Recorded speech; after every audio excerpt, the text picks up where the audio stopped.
우리 치유라는 말, 이 힐링, 영어로 이제 힐링인데, 요즘에 힐링이라는 단어가 많이 쓰여지고 있어요. 길 다니다 보게 되면 힐링 한의원, 힐링 펜션, 힐링 마사지, 힐링이라는 말을 많이 쓰고 있습니다. 있는데 우리가 이 용어 힐링에 대해서 자세히 우리가 좀 알 필요가 있어요.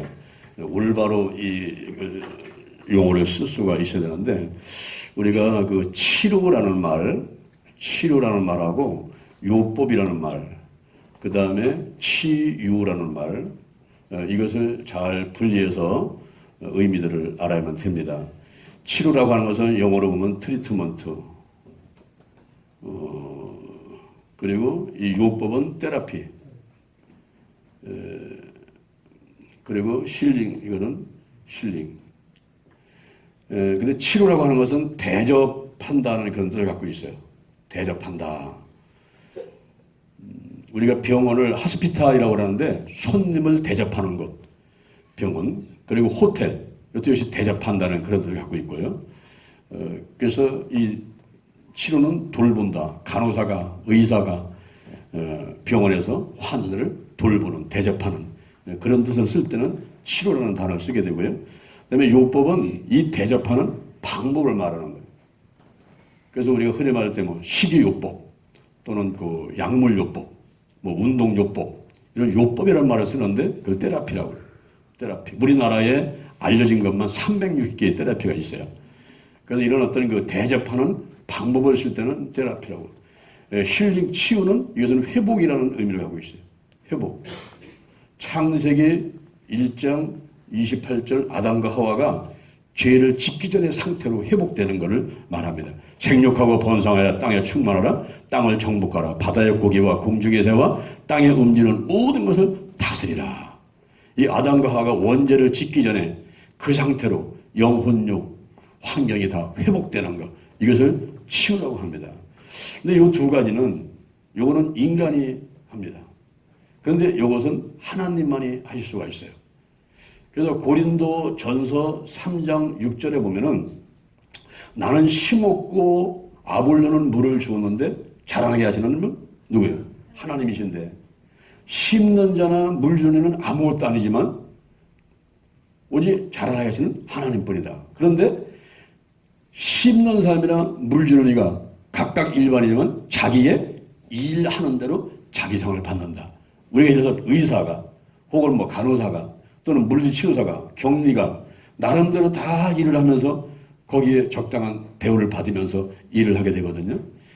그래서 나는 심었고 아볼로는 물을 주고 하는 이런 일들은 트리트먼트, 치료 아니면 요법이라고 생각이 되는데, 근데 치유는, 회복은 이건 하나님 말이 할 수 있는 거예요. 출애굽기 15장 26절에서 나는 치료하는 여호와다. 그때 여기서 치료라는 말을 쓰는데 그것이 번역이 잘못했다는 거죠. 영어로 보게 되면은 I am Lord, your healer. 힐러라는 말을 써요. 힐러. 힐러라는 말을 쓰기 때문에 이거를 치료라고 번역을 하면 안 돼. 트리트먼트라고 번역을 하면 안 됩니다. 그런데 우리 한글 성경에서는 나는 너희를 치료하는 여호와다, 이렇게 얘기를 하고 있거든요. 근데 여호와 하나님은 회복시키는 이런 일을 하시는 분이지, 이분이 이렇게 대접하는 그런 차원에서 끝나는 분이 아니라는 거죠. 그래서 우리가 여호와, 그 여호와라는 말을 쓸 때 이 여호와는 스스로 계신 분이라고. 스스로 계신 분. 여호와 이레, 여호와 샬롬, 여호와 니시, 여호와 라파, 여호와 삼마, 여호와 라, 여호와 찌드게노.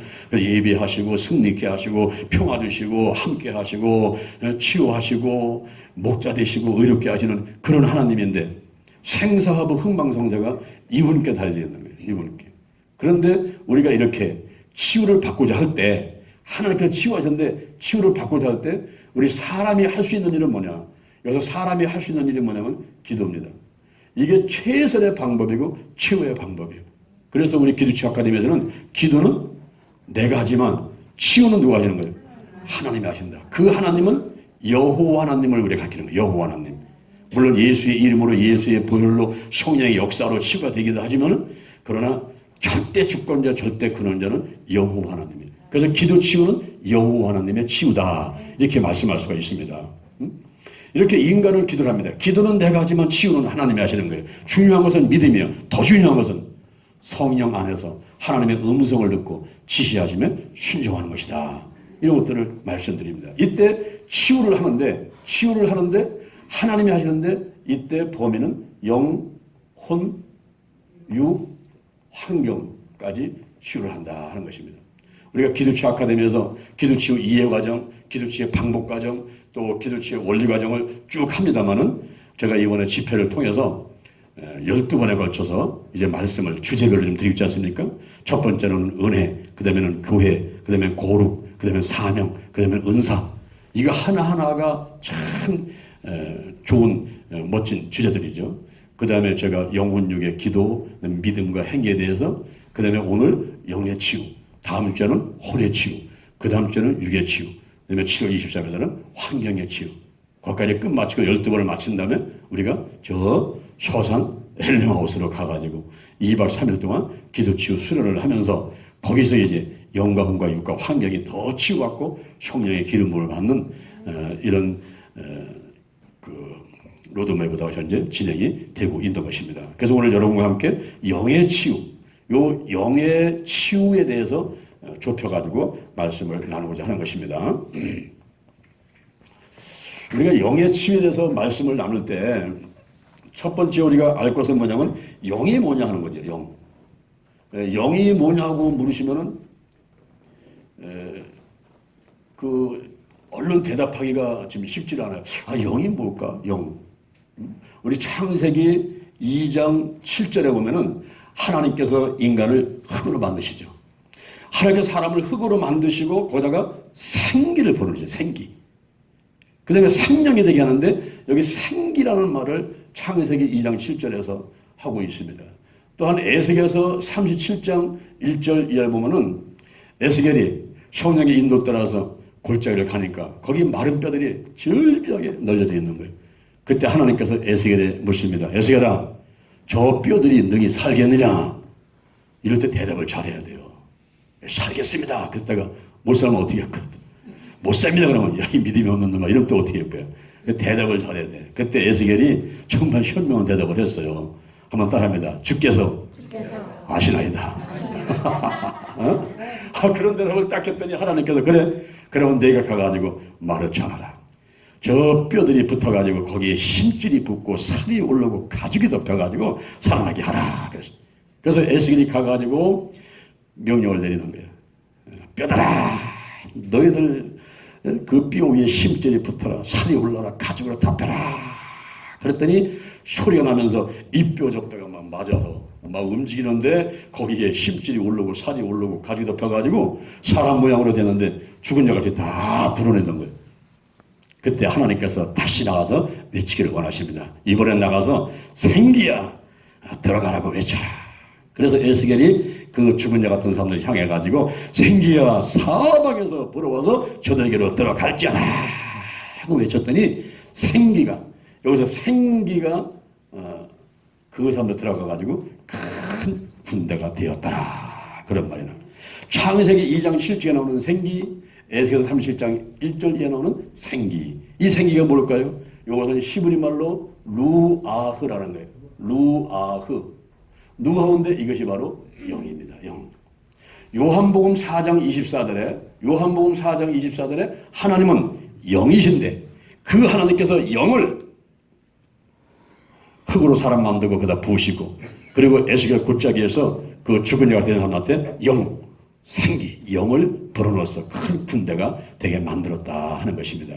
이 영이 무엇일까요? 영은 하나님과 정보를 교환하고 교제하는 기관입니다.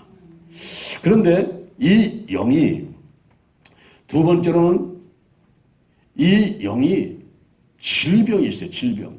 우리가 배가 아프고 허리가 아프고 몸이 어떤 병이 있는 것 배가 아프고 허리가 아프고 다리가 아프고 이런 몸이 병이 있는 것만이 아니라 영이 병이 있어요. 영적인 병이 있는데 이 영적인 병, 영의 병들은 무엇이 있는가? 그것에 영이 죽은 거란 말이에요. 영이 죽은 것이 이게 영적인 병인데 최대의 질병이에요. 인류 최대의 질병이 영의 죽음입니다. 이 죽음이라고 하는 것은 헬라어로 다나토스라는 말이에요. 다나토스. 이게 다나투스인데 다나투스라는 말이 분리라는 뜻을 갖고 있어요. 분리. 야고보서 2장 26절에 영혼 없는 몸이 죽은 것 같이 그랬어요. 그러니까 우리 몸에서 영혼이 내 몸하고 분리되면 그 사람은 죽은 사람이에요. 분리되면 죽은 건데 영이 죽었다 하는 얘기는 하나님과 교통이 단절되고 하나님과 분리됐다는 거죠. 하나님과 교통이 왜 교통이 단절되고 분리됐습니까? 선악과를 따먹지 말라고 했는데 아담과 하와가 사단의 유혹을 받고서 그걸 따먹고서 원죄를 짓게 돼요. 그러면서 에덴성을 쫓겨나가게 되고 그리고 이제 죄를 범하게 되는 거죠. 죄를 범해서 영이 이제 분리되니까 하나님하고 영이 분리되니까 여기서 영만 끝나는 게 아니죠. 여기에 혼과 육과 환경까지 도미노같이 그냥 같이 다 묻어가는 거예요. 그러니까 영이 잘못되는 이거 하나 때문에 혼, 육, 환경이 다 잘못돼가지고 혼이 부패하고 육은 수고와 고통이 오고 환경은 가시와 엉컥 기르다가 저주를 받게 되는 그런 환경이 되어버리니까 이제 망해도 다 망해버리고 인류 최대의 질병이 영의 죽음이었어요. 영의 죽음. 물고기가 물을 떠나서 살 수 없듯이 가지가 나무를 떠나서 살 수 없듯이 이제는 하나님을 떠나서 인간이 살 수 없는 상황이 되어버렸어요. 눈먼 장님, 영적인 장님이 돼가지고 더듬 하면서 살아가는데 어디서 와서 무엇 때문에 살며 어디로 가는지 알지 못하고 희망도 없고 평안도 없고 수고하고 무거운 짐만 지고 그냥 한평생 살아다 보니까 나오는 것은 탄식뿐이고 슬픔과 고통 가운데 가난과 저주 가운데 사는 인생이 돼버린 겁니다. 그러다 보니까 사람들이 살다 살 수 없으니까 산으로 올라가고 산촌 초목을 찾아가는 거예요. 찾아가가지고서는 무당한테, 점쟁이한테, 부처한테, 그리고 선왕당에 가가지고 해와 달과 별을 보고서는 복을 빌어대면서 살려달라고 하지만은 피조물들이 어떻게 인간의 생사화복을 주관할 수 있습니까? 인간의 생사화복은 절대 주권자이시고, 절대 근원자시고, 창조시고, 아버지신 여호와 하나님만이 하실 수 있는 일인데, 우리가 무당 찾아간다고 그래가지고, 점쟁이 찾아간다고 그래가지고, 부처 앞에서 빌어댄다고 그래가지고, 그 사람의 그 생명이 살아날 수 있습니까? 무슨 가난이 떠나갈 수 있습니까? 실패가 떠나갑니까? 병이 떠나갑니까? 아무것도 아닌 거예요. 돼지머리 갖다 놓고 만원짜리 끼워놓고 절한다고 그래가지고 그 돼지머리가 무슨 일을 해줄 수 있습니까? 오히려 고린도전서 10장 20절에 보니까 이방인의 제사하는 것은 귀신에게 하는 것이요. 이건 하나님께 하는 게 아니란 말이에요. 귀신에게 하는 거지. 그러니 거기에 무슨 역사가 일어나겠어요? 제가 삼각산에 11년간 올라가서 기도를 했습니다. 근데 하나님께서 올라가라고 그래가지고 제가 아멘하고 올라가서 돌이켜보니까 11년인데 한 번은 올라갔는데 거기 보니까 죽은 고목이 하나 있어. 그래서 내가 올라가다가 이제 쉬면서 그 고목하고 얘기를 하는 거예요. 야, 나는 성도들이 속을 씌워가지고 이 속이 썩어 있는데 너는 왜 이렇게 속이 썩어 있냐? 그걸 물어봤어요. 그랬더니 고목이 그러는 것 같더라고. 아이고, 나는 아무 능력도 없는데 사람들이 나를 찾아와가지고 뭐 건강 달라고 하고 돈 달라고 그러는데 내가 다 줄 수가 없어가지고 속상해서 속이 썩었다. 여러분, 고무나무 앞에 가서 빌어대봐야 그 고무나무가 뭘 주겠어요? 여기 죽은 게 뭘 주겠어요? 우리 하나님은 살아계신 하나님인데. 아멘? 이 영의 죽음이 영적인 질병 가운데 하나예요. 그 다음에 두 번째가 영의 기능이 있는데 영의 기능이 이게 활성화가 안 되는 것. 영의 기능이 활성화가 안 되는 게 이게 또 영적인 질병입니다. 영의 기능은 뭘까요? 이거는 교제, 코이노니아, 그리고 영감, 성령의 감화감동, 그 다음에 양심, 이런 것들이 영의 기능입니다. 교제하는 것, 사귀는 거죠. 사귀는 거. 남녀간에 사귈 때 보세요. 아주 만나서 입이 붙을 정도가 대화를 나누다가 집에 가면은 또 전화 붙고서는 또 밤새 전화하다가 그 이튿날 만나면 한 얘기 또 하고 한 얘기 또 하고 이런 게 사귀는 거예요. 이런 게 사귀는 거예요. 우리가 하나님하고 사귀어서 수요일날 새벽에 나오고 금요일 나오고 주일 나오고 와서 기도하고 또 말씀 듣고 막 이래야 되는데 그게 잘 안 되는 사람은 병이 들어있단 말이에요. 지금 영적인 기능이 이 영의 기능이 활성화가 안 되고 있는 이 영적인 병에 걸린 사람이란 말이죠. 우리 청춘 남녀는 사랑할 때 아이스크림도 내가 옆에서 가만히 살펴보니까 2개 사지 않더라고. 1개만 사라고, 1개만. 1개 사가지고 1개 벗겨갖고는 그거 서로 핥아먹고 있는 거예요. 우리가 볼 땐 더럽지만은 그 남녀 사랑하는 사람은요, 그게 그냥 뭐 더러운지 몰라, 그냥. 그리고 집에 와서 또 전화하고, 전화비가 막 10만원, 20만원, 30만원 나오고 막. 한 얘기 또 하고 한 얘기 또 하고 그래도 좋아 사귀는 게. 우리가 하나 앞에 와가지고 같은 말씀 또 듣고 같은 찬양 또 하고 같은 기도 또 해도 그냥 좋아야 되는데 그게 아닌 거야. 이상하게 교회 오고 싶지 않고 말씀 들으면 치료하고 왜 목사님은 설교 이렇게 길게 하는 거 생각되고 그게 뭐냐면 자기 스스로가 병들어 있는 것을 발견하지 못하는 거예요 지금. 응? 교제를 못하고 있어요. 교제를. 거기다가 영감. 요한복음 4장 24절에 보면은 하나님은 영이시니 예배드리는 자는 신령과 진정으로 예배드리라 그랬어요. 신령. 성령의 감화감동을 입고 교회 와서 예배드릴 때 눈물이 쭉 흐르고 막 하면서 그냥 막 요동 치면서 그냥 아멘 아멘 하면서 예배를 드리고 말씀을 드려야 되는데 이게 성령의 감화감동이 없어. 감화감동이. 그냥 인간적으로 머리는 똑똑해갖고 그냥 온갖 생각이 있는데 몸은 여기 와 있는데 내 생각은 지금 집으로 그냥 회사로 다니면서 온갖 일을 다 하고 있어요. 이런 가운데 예배를 드려야 우리 하나님이 그 예배를 받지를 않으신단 말입니다. 어떤 할머니 집사님이 계시. 그분은 찬송가 502장을 그렇게 좋아하셔요. 502장. 그분이 그 남편하고 신앙생활 잘 하다가 그 남편이 하늘나라 가셨거든요. 근데 502장만 부르면 그 할아버지 생각나는. 대산을 넘어 험곡에 가도 빛 가운데로 걸어가면 주께서 항상 지키시기로 약속한 말씀 변치 않네.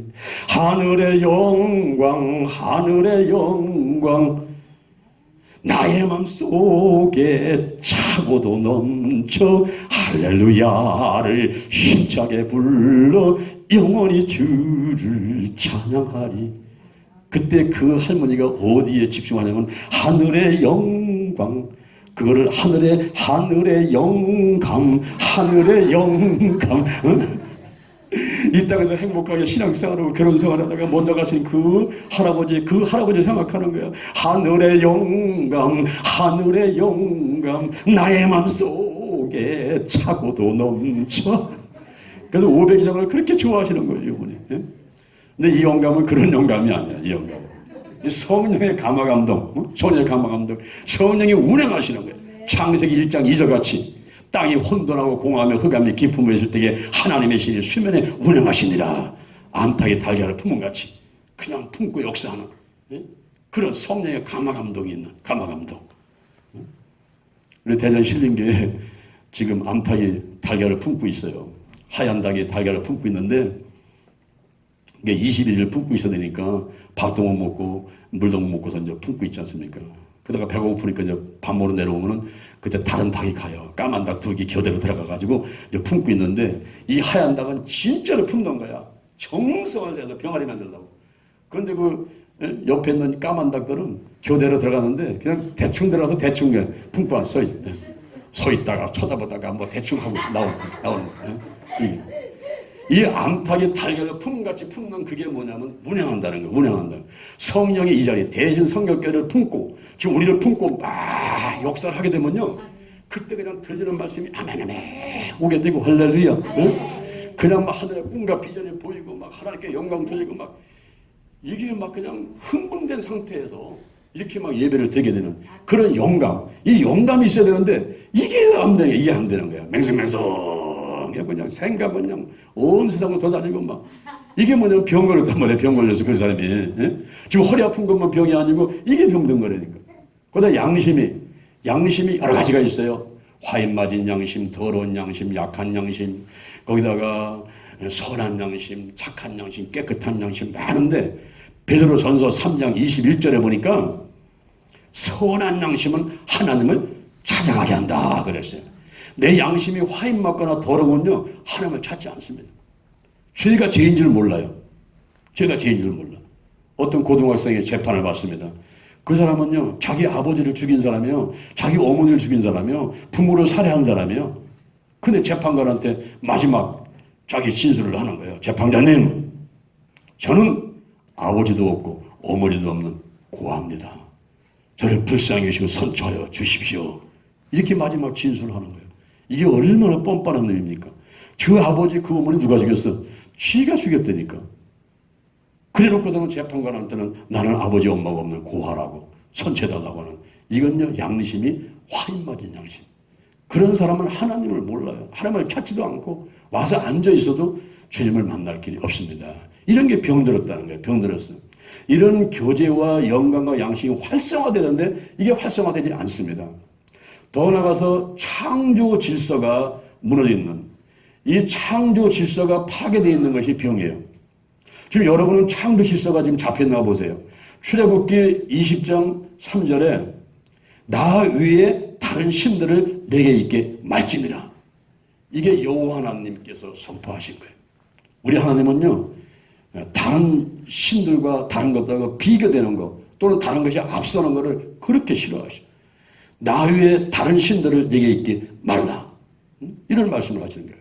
그래서 하나님보다 더 사랑하는 것, 그런 것들이 하나의 우상 숭배가 되고 하나님은 그거를 싫어하죠. 그거를.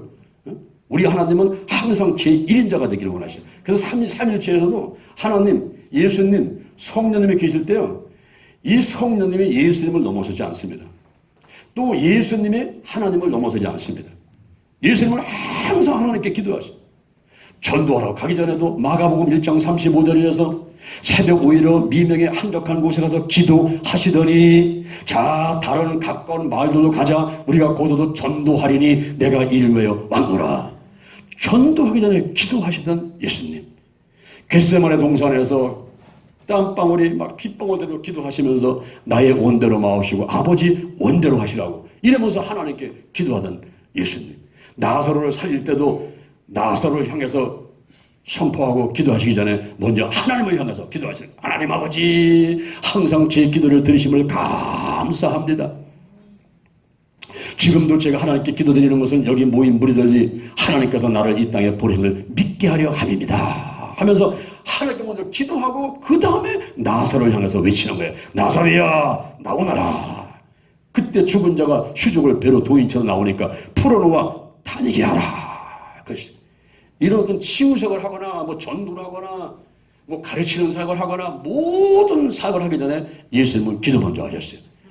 사람을 향한 사역을 하기 전에 하나님을 향한 사역을 먼저 해야 된다는 것을 예수께서 보여주셨습니다. 이것이 바로 질서라는 거예요. 질서.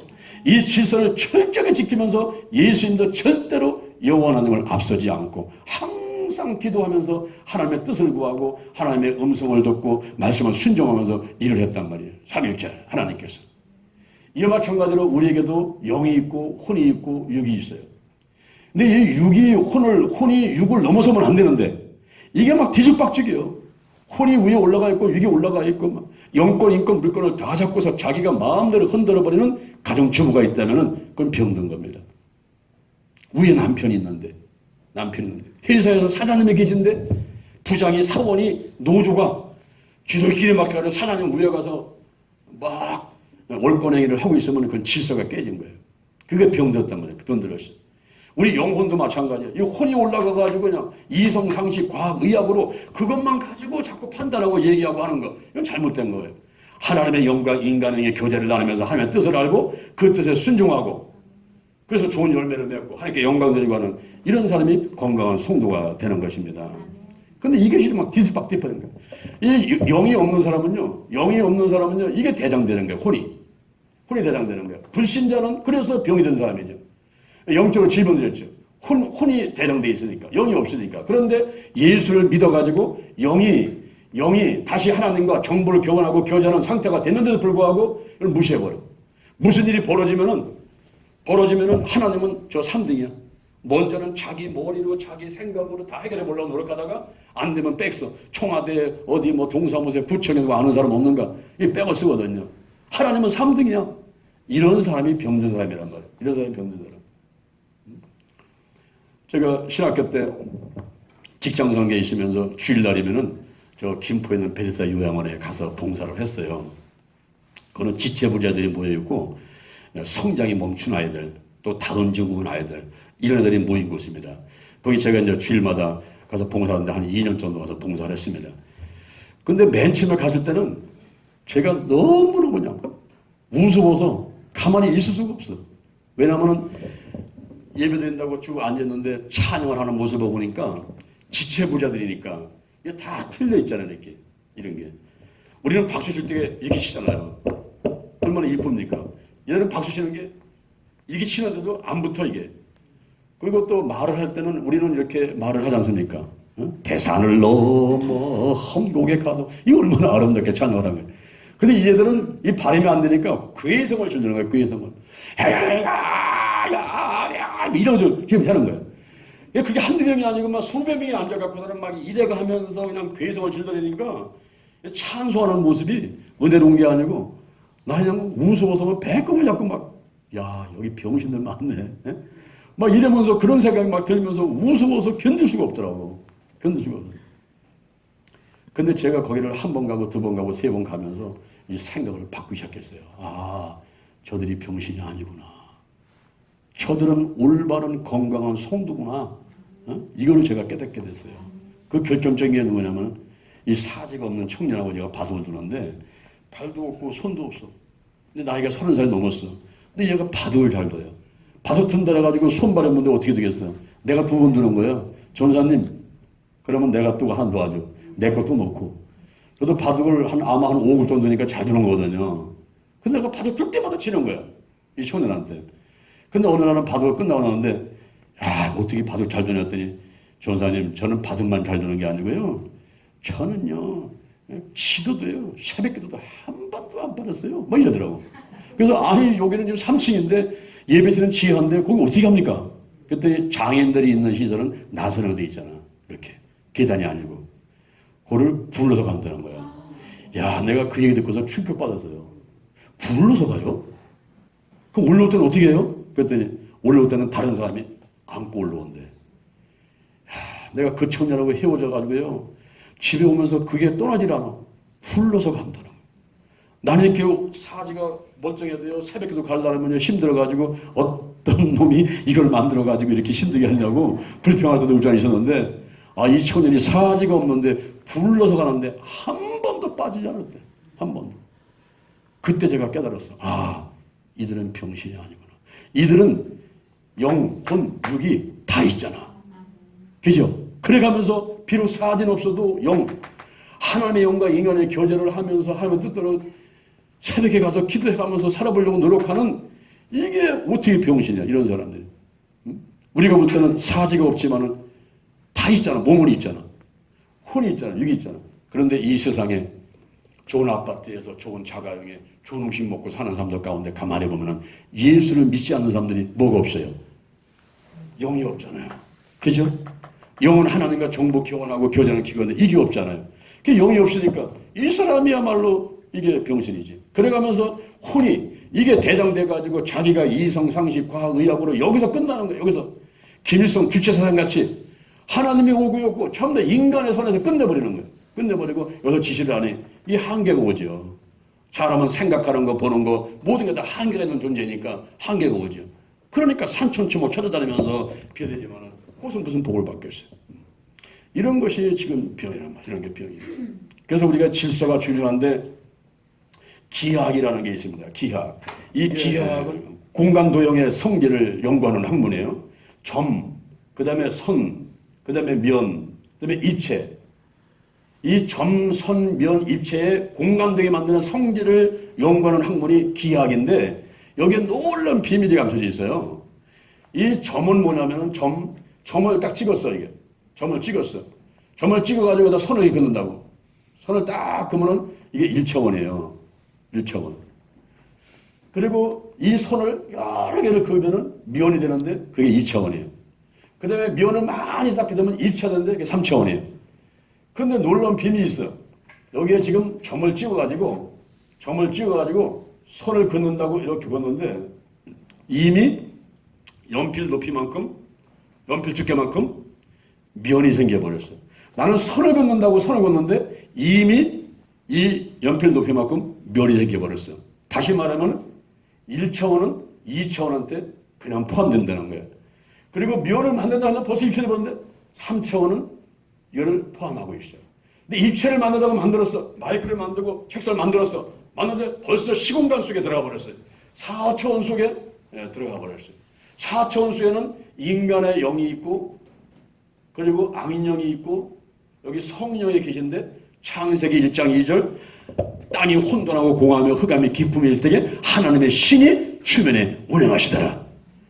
하나님의 신 성령이 모든 것을 품고 있는 거예요. 내 마음이 공허하고 우리 교회가 우리 가정이 공허하고 흑암의 기쁨에 있고 있을 때 이 모든 걸 다 품고 계셔요. 그분이 전지전능 무수부재 영원불변하신 삼일체 하나님 성령께서 다 품고 역사하고 계신 거예요. 그러니까 이거는 운명적으로 태어남과 동시에 일체호는 이체원한테 지배를 당해. 미호는 입체한테 지배를 당해. 입체는 사천 영적세 시공간 속에 들어가서 지배를 당하는 거예요. 이게 바로 질서라는 거예요. 질서. 이게. 그래서 우리가 하나님의 영과 인간에게 교제하면서 하나님의 뜻을 알고 그 뜻을 혼에게 지시해서 혼이 육한테 육기, 환경한테 지시해가지고 살아가게 만들고 좋은 결실을 맺는 것, 이것이 건강한 성도라 하는 것입니다. 근데 이게 잘못되어 있는 것이 바로 병이에요. 그러니까 영적인 질병 가운데는 영의 죽음이 있고 영의 기능이 활성화가 안 되고 창조질서가 파괴되는 이런 질병들이 있는데, 그렇다면 이 질병들을 어떻게 치유할 수 있느냐 하는 거예요. 이제 영의 치유를 보는 것이죠. 이것은 무엇보다 중요한 것이 예수 그리스도를 영접하라 그랬어요. 요한복음 1장 12절 영접하는 자 곧 그 이름을 믿는 자들에게는 하나님의 자녀가 되는 권세를 주셨으니 이는 혈통으로나 육정으로나 사람의 뜻을 한 것이 아니고 오직 하나님께서 난 자들이니라.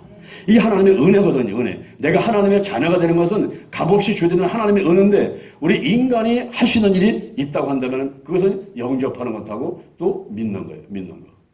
그런데 영접하고 믿고 하나님의 자녀가 되어 있어서는 여기서는 하나의 희생을 치르셨어요. 왜냐하면 로마서 6장 23절에 죄의 삭은 사망이다 그랬어요. 근데 죄의 삭은 사망인데 이거는 하나님께서 세우는 기준이기 때문에 하나님인데 이건 어길 수가 없어요. 죄를 진 사람은 무조건 되고 지옥이에요. 지옥. 그래서 하나님께서는 이렇게 죄를 지면은 지옥 가는데 앞으로 이 죄를 진 사람이 살 수 있는 길이 하나 있다. 그래가지고 아담과 하와가 죄를 졌을 때에 그 무화과 나뭇잎을 갖다가 주년들을 가리고 있던 이들을 가죽옷을 취해서 짐승을 잡아가지고 피를 내가지고 가죽을 취해서 입혀지면서 앞으로 살 수 있는 길이 하나 있는데 그것이 바로 뭐냐면 피가 너를 살린다. 이것을 이제 알려주면서 죄의 삭은 사망인데 이 죄를 씻어낼 수 있는 길은 피밖에 없다. 이런 것을 알려주면서 여기서 피가 중요한 것을 말씀해 줍니다. 그래서 레위기 17장 11절에서 육체의 생명은 피에 있다는 거예요. 히브리서 9장 22절에서 피 흘림이 없으면 사함이 없어요. 로마서 5장 9절에 보니까 그 피로 말미암아 우리가 의롭게 됐다. 원자가 씻겨져요. 요한 1장 7절에 그 아들 예수의 피가 우리를 자범죄에서 깨끗하게 하는데 모든 죄에서 깨끗하게, 자범죄에서 깨끗하게 됩니다. 요한계시록 12장 11절에 요한계시록 12장 11절에 그 어린 양의 피와 자기의 증거하는 말로 마귀를 이겼어요. 그러니까 이 피의 사역, 보혈 사역, 이 피가 있으면 죄가 씻겨지는데 이 피를 위해서 필요했던 것이 십자가라는 거예요. 십자가는 카르타고라든가 이집트, 로마 같은 데서 전쟁 때 실행했던 흉악한 죄인이 매달려 죽는 사형 형틀입니다. 거기에 죄가 없고 흠이 없으신 예수님께서 십자가에 못 박혀 돌아가셔야 된다 하는 것은 예수님의 죄 때문에 아니고 우리가 가진, 오늘 이 자리는 저와 여러분들이 가지고 있는 죄와 저주의 값을, 이것을 씻어내기 위해서 예수님이 대신 거기에 못 박혀 돌아가시게 된 거예요. 할렐루야. 그 죽음이 얼마나 고통스러웠냐면은 오전 9시에 십자가에 못 박혀가지고 오후 3시까지인데 불과 6시간. 요 6시간 만에 예수님은 돌아가십니다. 보통 사람들은 이틀 내지 3일, 어떤 사람은 일주일도 가요. 그래서 다리를 꺾어버리는 거예요. 빨리 죽으라고. 근데 예수님께서는 시편 34편 20절에서 예언한 대로 다리가 꺾이지 않으시요. 또 시편 22편 1절에 있는 말씀을 인용해서 엘리야니 라마 사박다니 나의 하나님 나의 하나님 어찌하여 나를 버리셨나이까. 예수님은 철저히 버림받는 거예요. 이 죄값과 저죄값을 짊어지고 돌아가기 때문에 철저히 버림받는 이 십자가의 죽음을 통해서 이제 드디어 우리 모든 사람들의 구세주가 됩니다. 여기서 돌아가시면서 하신 말씀이 요한복음 19장 30절 말씀. 요한복음 19장 30절 다 이루었다. 다 이루었다. 이 말이 테텔레스타이라는 말이에요. 따라합니다. 테텔레스 타이. 이 테텔레스 타이라는 말이 그 당시 유대인들이 다 사용했던 말이었어요. 다 이루었다. 그 당시 종들이 사용을 했습니다. 주인한테 가가지고 주인들이 시킨 일 다 했습니다. 예수님께서 십자가 못 박혀 돌아가시면서 하나님 아버지, 하나님 아버지께서 시킨 일을 제가 다 하고 갑니다. 이런 고백이었어요. 그 당시에 화가들이 사용을 했습니다. 그림을 다 그린 다음에 뒤를 불어놔가지고 그림을 다 그렸다. 테텔레스 다 그렸던 거예요. 구약의 그림은 미완성이에요. 예수님이 오셔가지고 신약의 그림을 완성시킨 다음에 다 이루었다. 그림을 다 그렸다. 그래가면서 돌아가시겠대요. 그리고 그 당시에 제사장들이 사용을 했습니다. 제물이 오게 되면은 이게 흠이 있나 어디 잘못된 날을 검사를 해가지고 흠이 없는 제물은 합격 판정을 내리는 거예요. 테텔레스 다이, 흠이 없는 제물이다. 바로 예수님께서 십자가 못 박으시고 나는 흠이 없는 죄가 없는 화목 제물이었다 라고 외치신 것입니다. 그 다음에 그 당시에 상인들이 사용을 했어요. 상인들이 우리가 이제 가게 가가지고 물건을 삽니다. 라면을 샀습니다. 얼마입니까? 1,000원입니다. 예, 1,000원을 주면은 영수증 탁탁탁탁 쳐나와. 그 영수증이 바로 테텔레스 다입니다. 당신은 돈을 지불했다는 거예요. 이 물건 갖고 가도 도둑이 아닙니다. 갖고 나가세요. 이런 뜻이에요.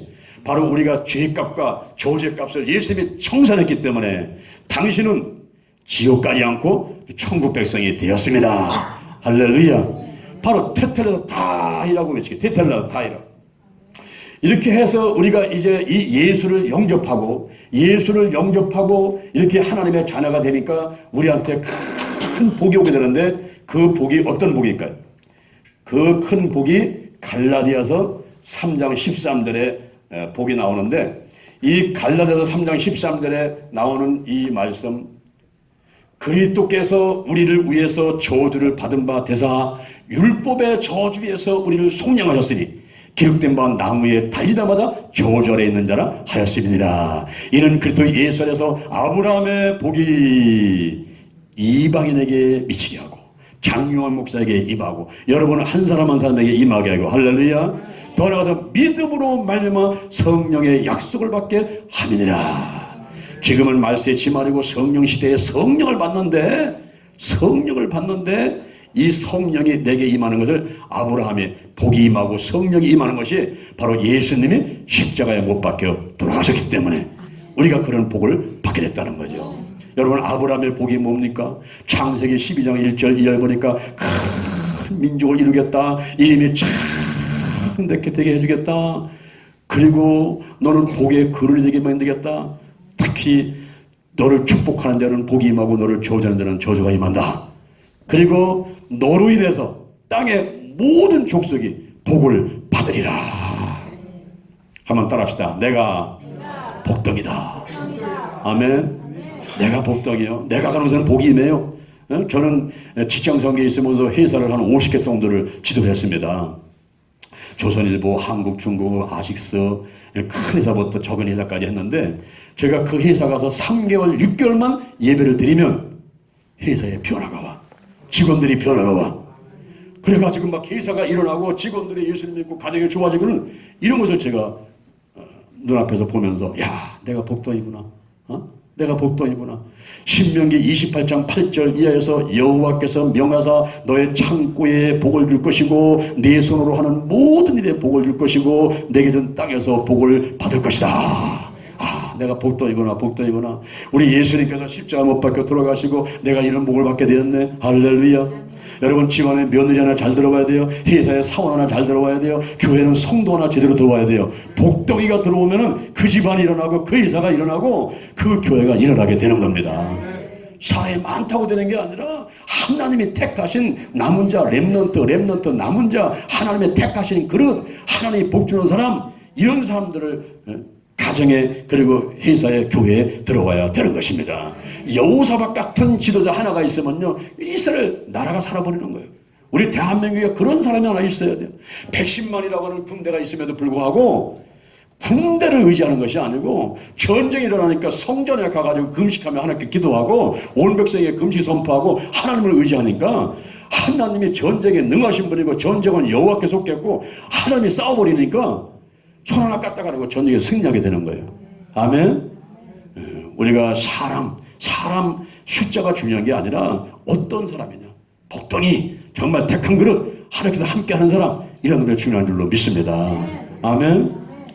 그래서 우리가 그런 사람 되기 위해서 예수를 영접하는데, 영의 치유를 받기 위해서 예수를 영접하는데, 이 첫 단계에서 중요한 것은 뭐냐면은 로마서 10장 19절이에요. 로마서 10장 9절에서 10절에 보면은 이런 말이 나와요. 내가 만일 예수를 주로 시인하고 또 하나님께서 그를 죽은 자 가운데 살리신 것을 내 마음에 믿으면 구원을 얻으리니 사람이 마음으로 믿어 의에 이르고 입으로 시인해서 구원에 이르느니라. 마음으로 믿고 입으로 시인하는 게 중요한 거예요. 여러분 예배 시간에 사도신경 꼭 하시기 바랍니다. 그 신앙 고백이 너무너무 중요한 거예요. 마태복음 16장 16절 주는 그 중에 살아계신 하나님의 아들이라고 베드로가 고백해가지고 바요나 시몬아 내가 복이 있도다 이를 내게 알게 하니는 사람이 아니고 저 하늘에 계신 하나님께서 알게 했다. 내가 내게 천국 열쇠를 주리니 내가 땅에서 매면 하늘에서 매고 땅에서 풀면 하늘에서 풀리리라. 이 신앙 고백이 얼마나 중요한지 몰라요. 그래서 우리가 마음으로 믿고 입으로 신하는데 저는 가는 데마다 사람들 결식기도 시킵니다. 예배 시간마다 결식기도 시켜버려요. 결식기도. 미국의 세르베께 니거레 목사도 구도자 예배를 드립니다. 이 자리에 온 사람들을 영혼을 구원시키는 게 중요하단 말이에요. 그래서 따라하세요 하고서 손 얹고 하면서 따라하게 만드는 거예요. 한번 따라 한번 해보세요. 하나님 아버지, 저는 죄인입니다. 어디서 와서 무엇 때문에 살며 어디로 가는지 알지 못하고 방황하며 살아왔습니다. 오늘 이 시간 하나님의 부르심 받고 믿음으로 고백합니다. 예수의 보혈로, 십자가의 보혈로 나의 원죄와 자범죄를 깨끗하게 씻어 주옵소서. 나를 위해서 죽으시고 나를 위해서 부활하신 예수님을 나의 구세주로 모셔드립니다. 지금부터 천국 때까지 나와 함께하여 주옵소서. 나의 영과 혼과 육과 환경의 모든 질병을 치유해 주시고 마음의 천국, 환경의 천국에서 행복하게 살게 하십소서. 이 생명 다할 때 사후 천국에 가서 영원토록 하나님과 더불어 살게 하여 주옵소서. 예수님의 이름으로 기도합니다. 이게 아무것도 아닌 것 같잖아요. 근데 십자가 도가, 이 십자가 도가 고린도전서 1장 18절에 보니까 십자가의 도는 멸망하는 자들에게는 미련한 거예요. 미련한 거. 아니 그런다고 되겠어? 그거 뭐 손 얹고 뭐 기도한다고 그거 그런다고 구원되는 거예요? 그런다고 천국 백성되는 거예요? 그런다고 지옥 안 가는 거예요? 아이고 미련한 방법이지. 이렇게 할지 모르지만 그러나 구원을 얻는 우리에게는 이 십자가 도가 하나님의 능력입니다. 믿습니까? 단순하게 마음으로 믿고 입으로 신하면서 우리가 하나님의 백성이 되어버리는 거예요.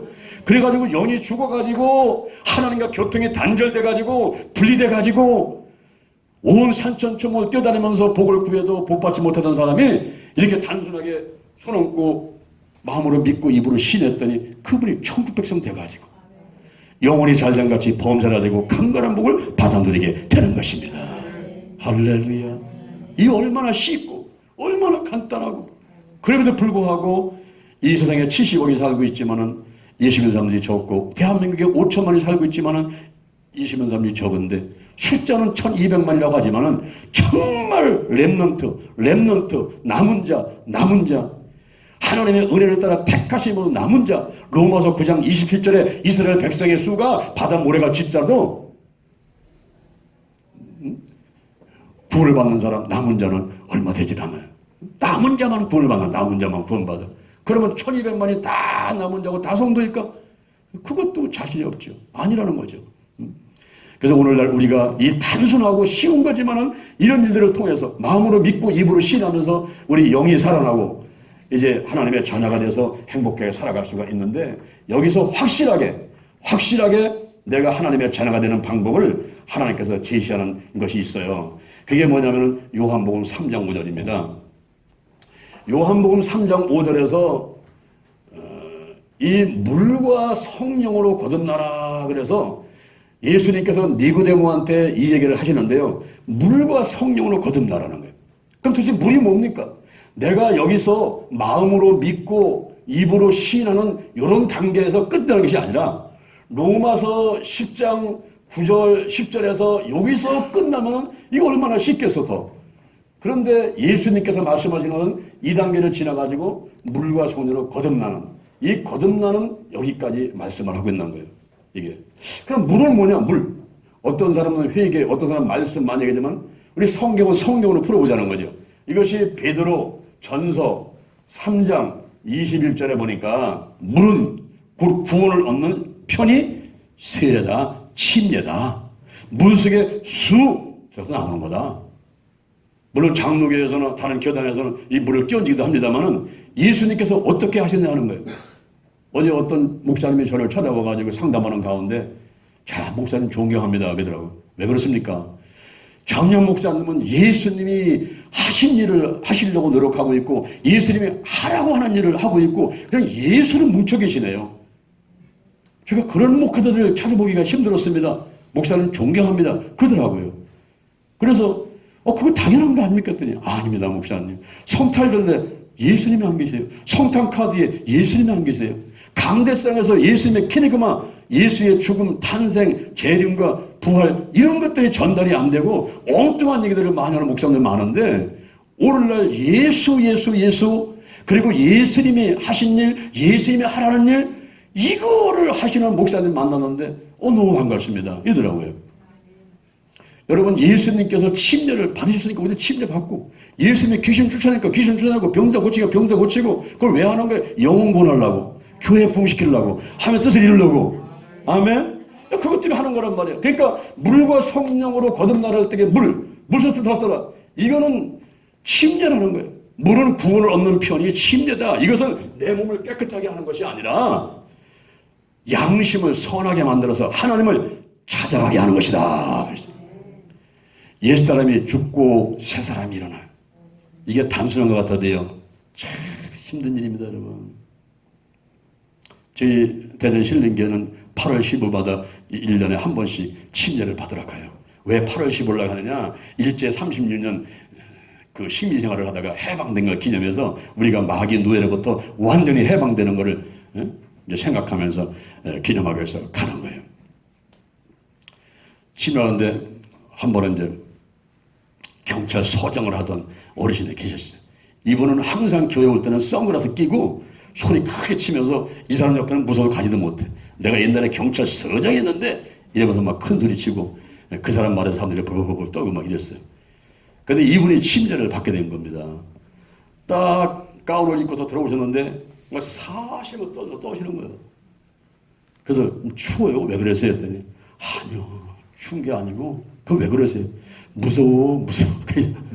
무섭다는 거예요. 뭐가 무서워했더니 물속에 들어갔다 이거 하는 게 굉장히 무섭다는 거예요. 그렇죠. 무섭죠. 왜? 죽는 거니까. 죽는 거야. 옛사람이 죽는 거야. 그래서 새사람이 살아나는 거야. 그것을 만백성 앞에 사단 앞에 하나님 앞에 선포하는 거란 말이에요. 선포식이란 말이에요. 이게 쉽지 않죠. 계곡에 물이 차서 떨리는 게 아니고 이게 떨리는 거야. 떨려. 한번 어떤 할머니 집사님이 집에 가서 걱정하긴 하나. 아이고 내일은 침례 받으러 가는데 목사님이 뭐라고 말씀하시는데 내가 뭐라고 대답해야 될까? 걱정이 된다고. 그냥 걱정하고 있으니까 왜 그러세요? 왜 그러세요? 하면 며느리가 물어봤어. 어머니 왜 그러세요? 내일 침례 받으러 가는데 목사님이 뭘 물어보신다고 하는데 예수님은 누구 죄 때문에 돌아가셨습니까? 그런다는데 그 대답할 수가 있어야지. 알 수가 있어야지. 어머니 걱정하지 마세요. 그건요. 제 죄 때문에 돌아가셨습니다. 그러면 되는 거예요. 그래요? 알았어. 침례 받으러 왔습니다. 이제 침례 받기 전에 한 가지 질문 드립니다. 할머니, 어르신, 예수님은 누구 죄 때문에 돌아가셨습니까? 예, 제 며느리 죄 때문에 돌아가셨습니다. 그게 아니고요. 그게 아니고요. 제 죄 때문에 돌아가셨습니다. 그러셔야 돼요. 자, 다시 묻습니다. 예수님은 누구 죄 때문에 돌아가셨습니까? 예, 목사님 죄 때문에 돌아가셨습니다. 그게 아니고 할머니 제재 때문에 돌아가셨다고 하셔야 된다니까요. 그런 거요? 잘 대답하시고 침례를 받으셨어요. 근데 침례 받고 나니까요. 변화가 와요. 뒤를 오고 싶어서 견딜 수가 없대요. 와가지고는 왠지 모르게 눈물이 흐르고 그냥. 그래가지고 뭐 1시간 전에 2시간 전에 걔를 오시고 앉아서 예배를 드시고 변화가 오는 거예요. 변화가 와요. 응? 변화가. 그리고 성령으로 세례를 받아요. 성령. 세례를 말을 한꺼번에 몰아치는 거예요. 성령 받아라, 성령 받아라 하는데 왜 성령 받아야 될까요? 왜? 고린도 전서 12장 3절에 보니까 성령이 아니고는 예수를 주시라 할 자가 없다는 거예요. 성령이 아니면 예수를 주시라 할 자가 없기 때문에 내가 예수를 믿어야 되고 그가 구세주가 살아있는 하나님의 아들이라고 믿어야 되고 내가 마음으로 믿고 입으로 시인하는 것에 그냥 이게 따라하는 거 끝나는 게 아니고 진실되게 이런 고발해야 되는데 성령이 아니고는 예수를 주시라 할 자가 없다는 거예요. 그래서 성령 받으라 성령 받으라 그러는 거예요. 그 성령 어떻게 받습니까? 나 성령 받고 싶은데 성령 어떻게 받습니까? 그건 이미 사도행전에서 다 말씀해주고 있어요. 사도행전에서 성령 받는 데가 2장, 8장, 9장, 10장 그리고 19장 이렇게 나와요. 여기서 고린도 가정에만 말씀을 들을 때에 성령이 임하고 하나, 둘, 셋, 네가 다 기도할 때 성령이 임해요. 특히 8장 17절, 9장 17절, 19장 6절에서는 안수기도 받을 때 성령이 임합니다. 그러니까 우리가 집회를 하면서 막 기도하고 막 안수하고 막 이럴 때 성령이 임하는데 사도행전 2장 38절에 보니까 너희가 각각 예수님의 이름으로 회개하고 죄사함 받으라. 그리하면 성령을 선물로 받는다는 거예요. 그러니까 우리가 막 기도하고 부를 때 막 회개 기도하고 막 뭐 회개를 안 하려고 하더라도 벌써 회개가 되죠. 성령께서 역사하시면서 회개하게 만들고 막 성령의 불이 임하게 되고 이러면서 예수가 믿어지는 거예요. 제가 고등학교 2학년 때 예수를 믿게 됐는데요. 저는 스스로 교회를 찾아간 게 아니고 제가 도서관에서 공부하고 있는데 제 친구가 찾아왔어요. 야, 이 날씨 좋은데 너무 도서관에 따분해 공부하고 있냐? 야, 우리 놀러 가자. 어디가? 오다 보니까 어떤 교회들이 모여가지고 체육대 하는데 거기 가보자. 근데 사실은 이 아이가 신앙이 좋은 아이예요. 나를 전도하려고 일부러 온 거거든요. 그날 이제 그것도 모르고 그래요? 우리 놀러 가자. 그래서 책 덮고서 놀러 갔습니다. 가보니까 교회가 여럿이 와서 체육대를 하는데 그중에 한 교회가 노인하고 애들밖에 없어요. 그러니까 배군이 달리기니 아무것도 못 나가서는 앉아가지고 김밥을 먹고 앉아있어요. 그래서 거기 가서 우리가 좀 도와드릴까요? 했더니 뭐 175cm, 그때나 지금도 175cm 두 사람이 딱 가니까 너무 환영이요. 대환영이야. 그래서 막 김밥 먹고 이제 우리가 배구도 띄워주고 달리기 했는데 우리 두 사람이 뛰어가지고 뭐 이기겠어요. 꼴찌였어, 꼴찌. 근데 그렇게 해서 함께 놀고 나니까 그 중에 한 여학생이 저를 쳐다봐가지고 하는 얘기가 아유, 수고하셨는데 오늘 저녁에 교회 가서 같이 식사 좀 하고 가시죠. 그러더라고요. 그런데 그 말하는 여학생이 내가 한눈에 반해버린 거야, 그냥. 어? 아니, 배고파서가 아니라 그 여학생이 와서 얘기하는데 내가 한눈에 반해버린 거야, 이 여학생이. 그러면서 그냥 좌석에서 끌려가듯이, 그러시면 끌려간 거예요. 끌려가서 보니까 세상에, 우리 하나님은 여호와 이레 하나님이십니다, 여러분. 여러분, 우리가 모든 것이 내가 뭘 하는 것 같고 내가 결정하는 것 같지만요, 하나님의 어떤 그 섭리가 있어요. 우리 정우상 선교사님이 아까 그 인도에서 사역하는 거, 사우디아라비아 사역하는 거, 참 뭐 네팔 사역을 말씀하는데 이게 하나님의 섭리가 있어요. 하나님의 적정과 섭리, 하나님의 인도하심이 있는데 가보니까요, 제가 매일 아침마다 태권도 운동하러 가는데 그 2층이 태권도장이고 밑에가 교회인 거예요. 나는 그렇게 태권도를 하면서도 거기가 교회인 줄은 모르는 거예요. 근데 이 친구가 아침에 막 운동하다라면요, 어떻게 우는 소리가 들리는 거예요. 보니까 거기 교회 전사님이 기도하면서 울었던 건데 내가 몰라가지고 귀신이 그랬는지 하고서는 샌드백으로 힘있게 치고 막 이랬었거든요. 근데 전도받아 가보니까 여기가 밑에가 교회고 2층은 우리 태권도장이에요. 자, 세상이 좋구나.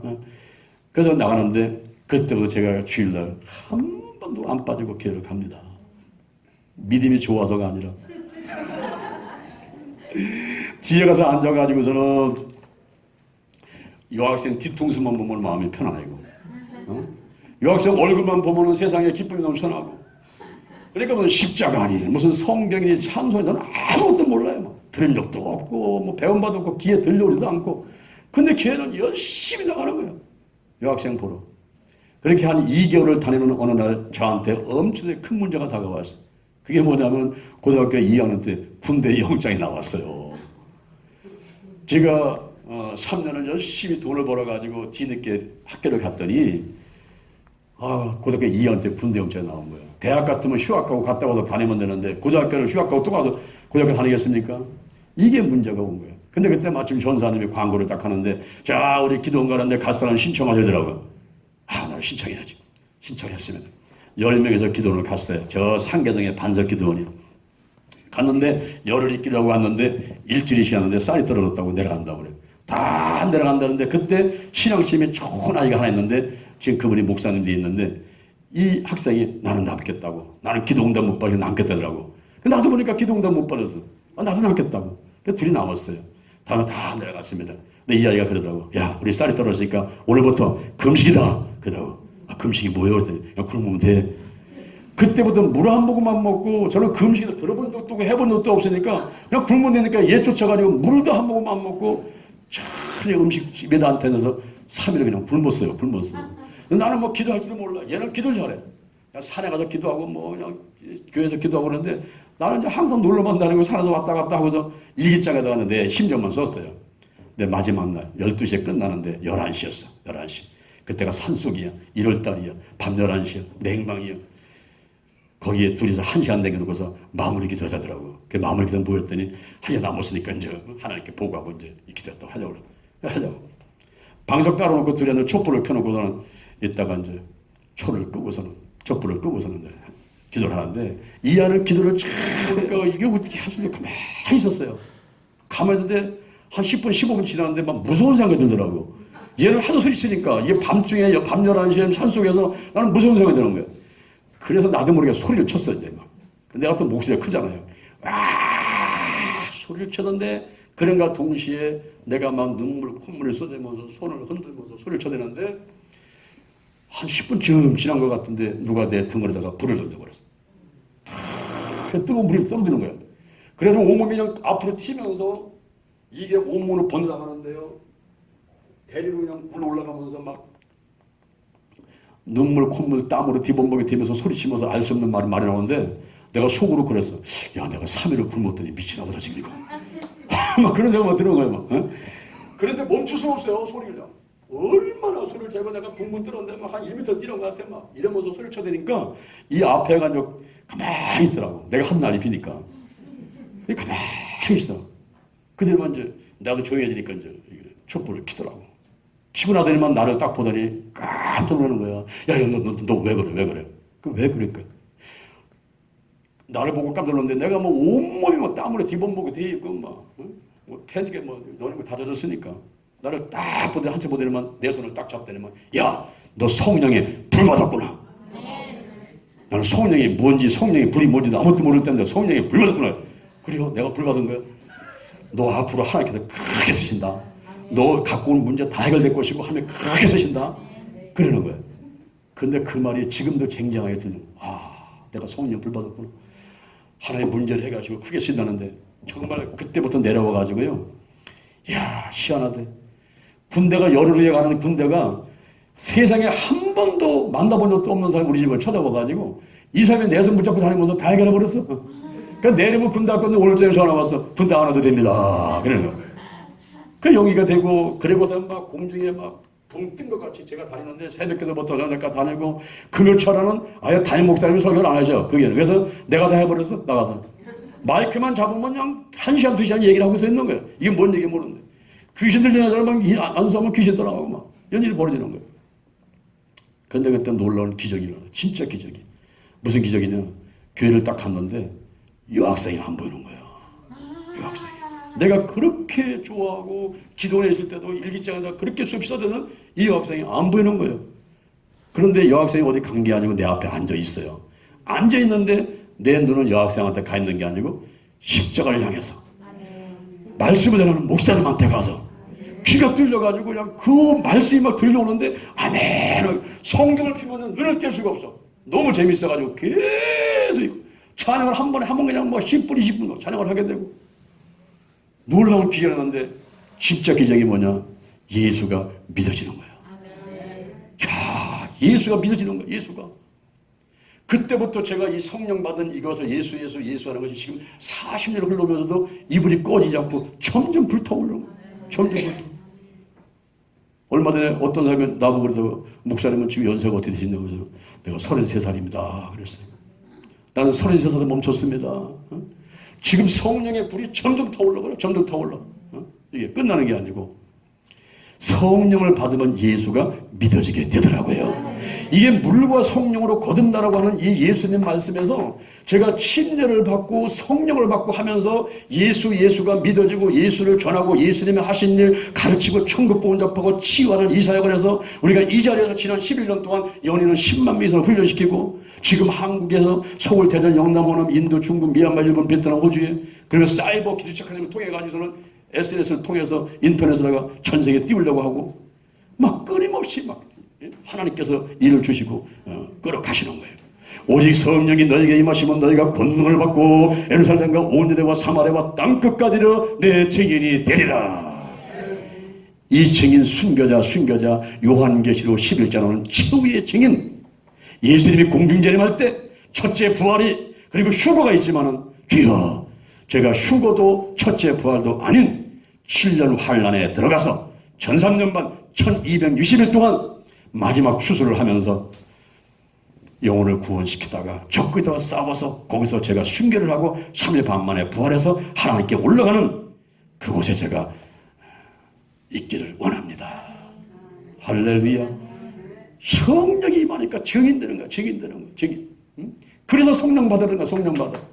그런데 이렇게 영의 치유가 예수를 영접하고 마음으로 믿고 입으로 시인하고 성불과 성령 받아가지고 이제는 성령 권능 받고 예수가 믿어지고 예수님의 3대 사역을 하고 이렇게 하는 가운데서 우리가 영의 기능인 교제와 영광과 양심이 활성 안 되는 것, 이것은 악한 영을 몰아내야 돼. 악한 영을. 나사렛 예수 그때 이름으로 인해 죽음의 영, 우상의 영, 거짓의 영, 음란의 영, 욕심의 영, 교만의 영, 가난과 저주와 실패의 절벽들을 자꾸만 몰아내야 돼요. 내 생각과 마음 가운데 우리 가정에서 우리 교회에서 자꾸만 몰아내야 됩니다. 거기 나가서 더 성령처럼 받아가지고 우리가 하나님의 영하고 인간의 영이 교제하면서 하나님의 뜻이 무엇인가 이걸 알고 이 뜻에 절대 순종해 갈 수 있는 질서가 딱 잡혀있는 사람한테 움직이는 게 사람을 믿지 말고 사람을 바라보지 말고 우리 하나님을 바라보고 저분이 무슨 말씀하시는가 그 하나님의 뜻을 알고 절대 순종해 갈 수 있는 이런 창조 질서가 잡혀있는 이러한 사역과 이런 신앙생활을 하는 사람이라면 그 사람은 영적으로 건강한 사람입니다. 아멘. 바로 그것을 위해서 우리가 이와 같은 사역을 하고 있는 거예요. 우리가 영혼유 환경 치유사역에서 이 영의 치유가 가장 중요한 겁니다. 영의 치유가 되게 되면 머리 들어가면 나머지는 나오게 돼 있어요. 영혼이 잘 된 같이. 그 다음에는 범사가 잘 되고 그 다음에는 강건하게 되는 것입니다. 오늘 이 자리에 여러분들이 전부 영적으로 말씀으로 성령으로 충만하셔가지고 하나님께 더욱더 크게 쓰임받게 되기를 주님의 이름으로 축원을 드립니다. 아멘.